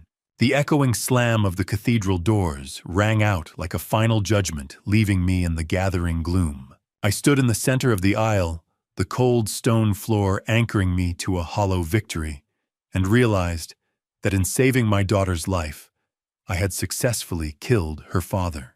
6 months later, the Chicago winter had set in a cold that matched the silence in my house and the distance in my daughter's eyes. The flickering blue light of the television was the only company I kept these days, a pale ghost of the fire that used to burn in this hearth when Claire was still a child who believed her father was just a simple man. I sat in the darkened living room, the mechanical hum of the refrigerator, the only other sound in a home that felt too large for one person. On the screen, a news anchor was conducting a media autopsy of what they called the cathedral sting. They dissected Brian Maxwell's fall from grace with a morbid fascination, detailing the $12 million debt and the deep-seated ties to Macau syndicates that had been unearthed. The report mentioned that even my modest textile firm had been liquidated in the fallout, making me appear to the public as just another victim of Brian's predatory scheme. It was a useful lie, one that buried my true role in the debris. Grainy footage showed Eleanor being led into a federal courthouse, her head bowed in a way I never thought I'd see. I sipped my stale tea. The liquid cold and bitter feeling, no joy in the victory. I did what I had to do. I whispered to the shadows.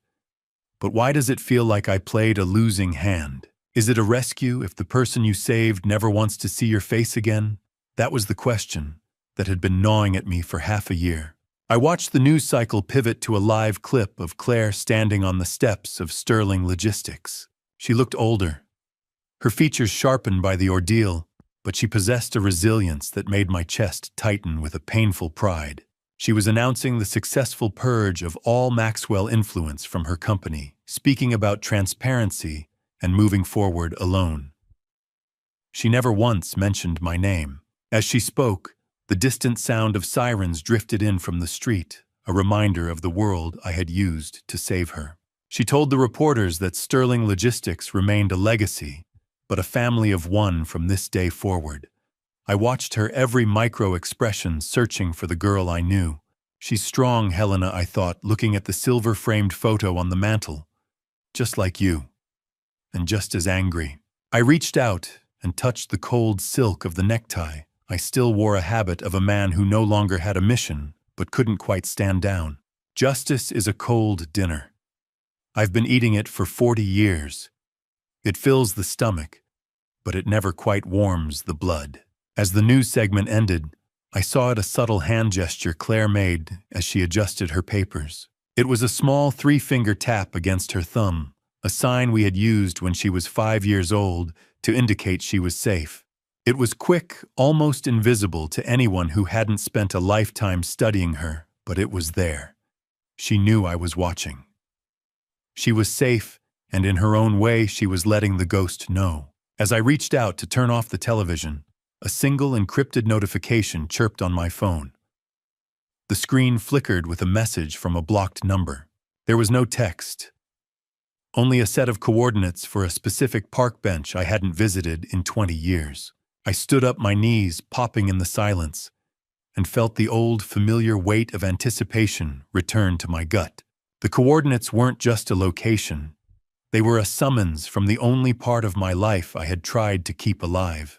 I was reaching for my coat, my mind already scanning the sightlines of the park coordinates, when the heavy thud of the brass knocker against my front door stopped my heart in a way no syndicate assassin ever could. I didn't need a GPS to find the park. The map was etched into the part of my brain where I kept my only happy memories, but the shadow on my doorstep wasn't a memory.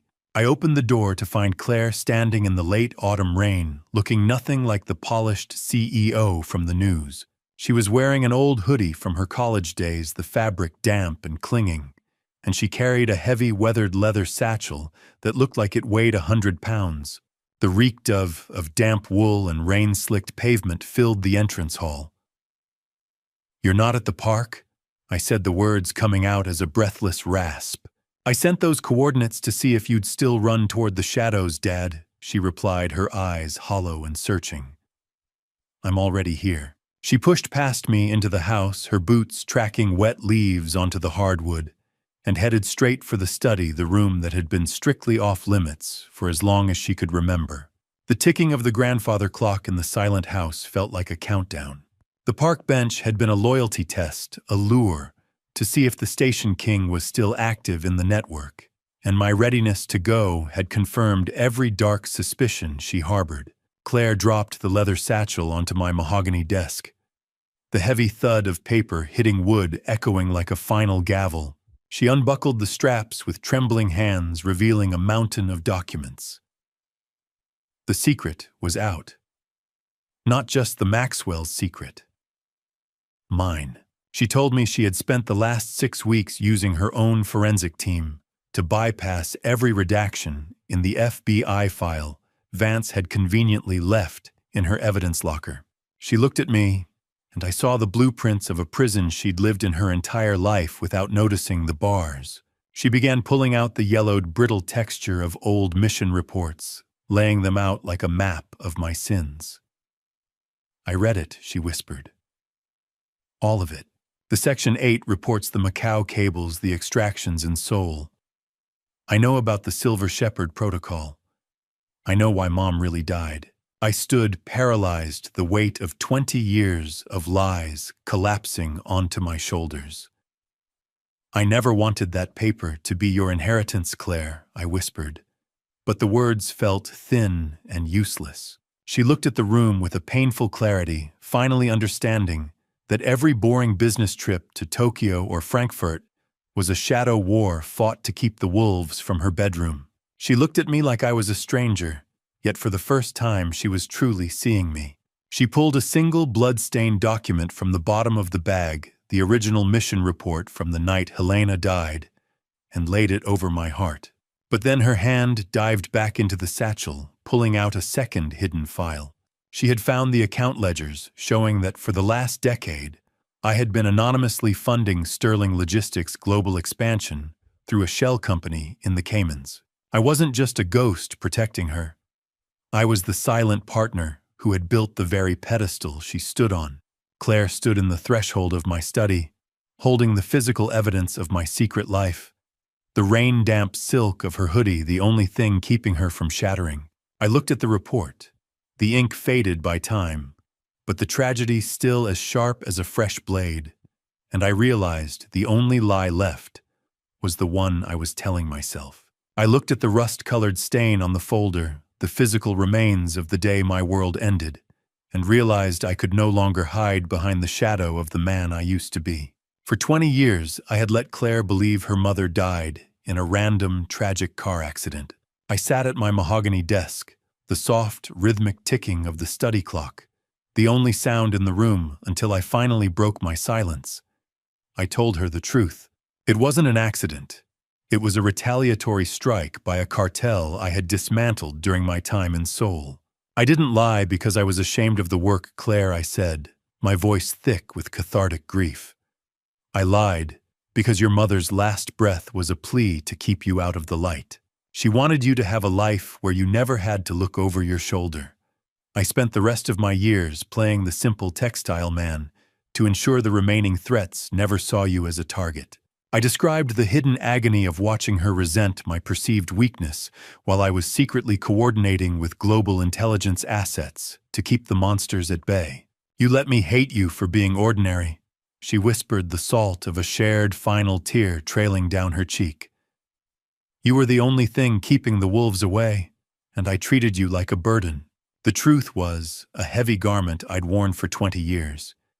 Taking it off felt like catching my first real breath since 2004. I revealed to her a detail I had never shared with another living soul. The Silver Shepherd code name wasn't a title given to me by the agency.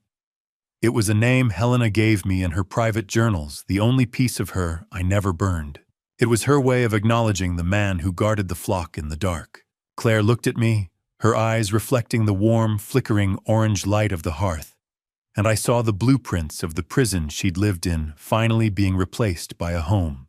The fire didn't just consume the paper. It consumed the ghost. Claire took a lighter from the desk and held it to the corner of the blood-stained mission report.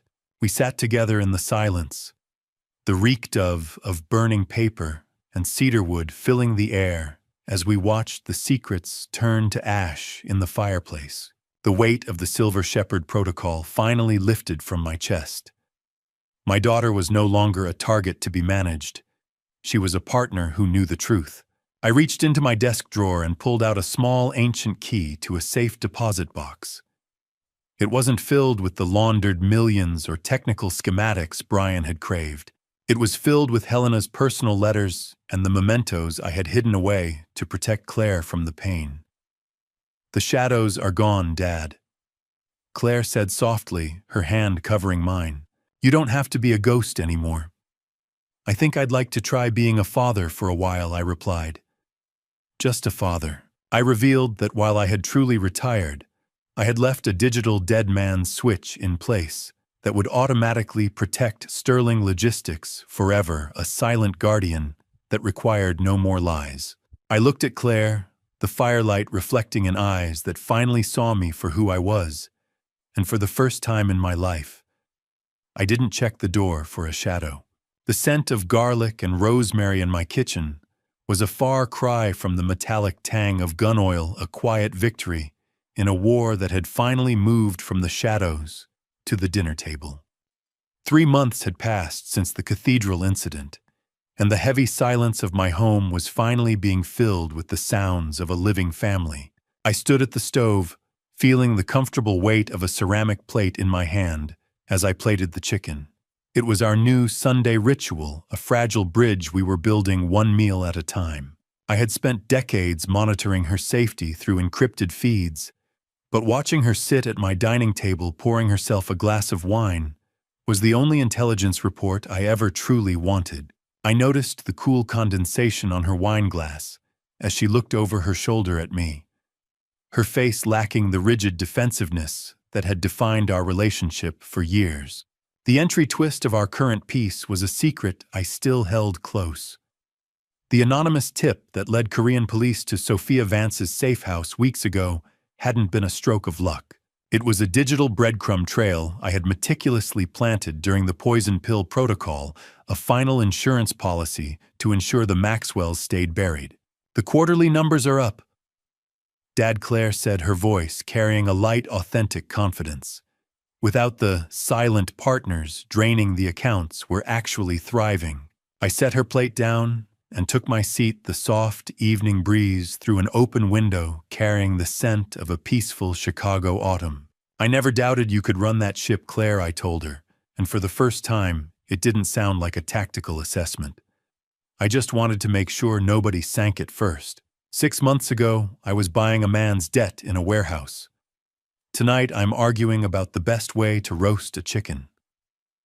The contrast was enough to make me smile, a real one that reached my eyes. We focused on the mundane details of her work and my supposed retirement hobbies, avoiding the ghosts of the agency or the Maxwells. I watched her across the table, seeing a woman who had found her own strength without needing a shadow to lean on. She was her mother's daughter, sharp, resilient, and finally truly independent. The television screen in the corner was a portal to a world I'd walked in for decades. But for the first time, I was just an observer on the outside looking in. As we finished our meal, a notification chirped on the secure phone I still kept in my pocket. I glanced at it, seeing the coded confirmation from Vance. "He says they found her," I said softly, sharing the piece of the puzzle with Claire. "Sophia Vance is in custody in Seoul." We turned toward the news, watching the blue flicker of the international broadcast. There she was, the woman who was meant to replace my daughter, now just a face behind reinforced glass in a Korean courthouse. "It's finally over, isn't it?" Claire whispered. "The ghosts are all in cages." I nodded, feeling the final open loop of the Maxwell conspiracy close. Then came the second twist of the evening. Claire admitted she had been taking Korean lessons. She didn't want to understand the Maxwells. She wanted to understand the culture I had lived in for so long. Claire looked at the screen, then back at me and asked a question I wasn't prepared for. "So, Dad, what was Seoul really like when you were young?" The story I told Claire didn't involve codes or wiretaps.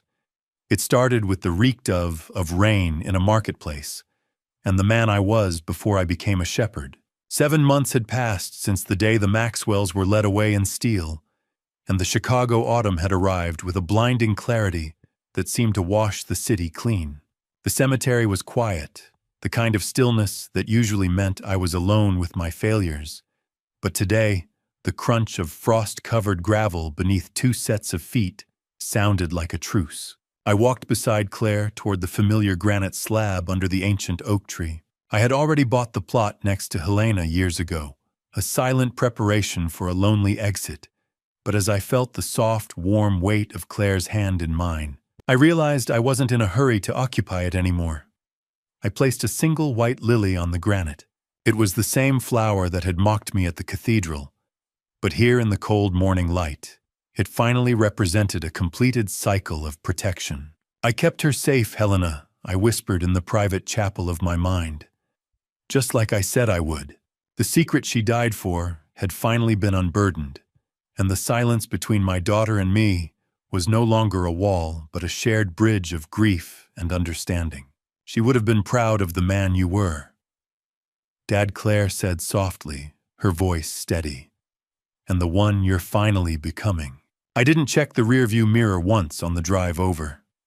The habit of a lifetime, a reflexive scan for shadows and tales, had been broken by a single morning of truth. After leaving the cemetery, I stopped by St. Jude's Cathedral alone. The scent of burning incense and cold stone greeted me, a familiar comfort for a man who had spent his life in the dark. Father O'Brien met me in the sacristy, his eyes as wise and weary as ever. I handed him an envelope, a final massive donation from the Apex Capital accounts. It was the remains of the Maxwell debt I had liquidated, blood-stained currency that needed to be laundered into something holy. Consider this the final audit of the Maxwell estate, Father. I said the words carrying a weight of finality. This will fund the new sanctuary for victims of domestic financial abuse. We shared a silent nod of mutual respect. He knew the necessary sins I had committed in the name of a higher good, and he accepted the tithe without judgment. "Go in peace, Alaric," he replied, his voice gravel over silk. The ledger is clean. I walked through the heavy oak doors and felt the autumn sun warming my face. The money wasn't mine to keep. It was a ghost's treasure, and I was done being a ghost. Earlier that morning, I had destroyed the last physical copies of the Silver Shepherd files, watching the yellowed pages curl into ash. I kept only the memories that Claire now shares with me. For the first time in 20 years, I wasn't looking for the exit or scanning the crowd for a threat. I reached into my pocket and touched the rough texture of the granite dust on my fingertips, a reminder of where I had been. I was no longer an operative, a fixer, or a station king. I was just a man walking down the cathedral steps into a bright Chicago afternoon. I breathed in the crisp, cold air and realized the only mission left was the one I had ignored for far too long living. I stepped onto the sidewalk, the sun high and brilliant, and for the first time in my life, I didn't check the door for a shadow. For 30 years, I lived in a house full of exits. Tonight, for the first time, I finally felt like I was standing in a home. The project was complete, but the silence that followed wasn't the hollow quiet of a finished mission. It was the peaceful stillness of a room that no longer needed to hide its occupant. I returned to my study, the golden glow of the lamp, casting long, soft shadows that didn't feel threatening for once. I didn't check for bugs, and I didn't monitor any hidden feeds. Instead, I began to clear out the remnants of my tactical life with a slow, deliberate pace. I packed the safe deposit key and the few remaining non-classified mementos of my career, an old watch, a compass from a life lived in the brush, a few photographs without names into a small wooden chest. The weight of the chest in my hands felt substantial, a physical history that was finally coming to light. Claire arrived just as I was closing the lid.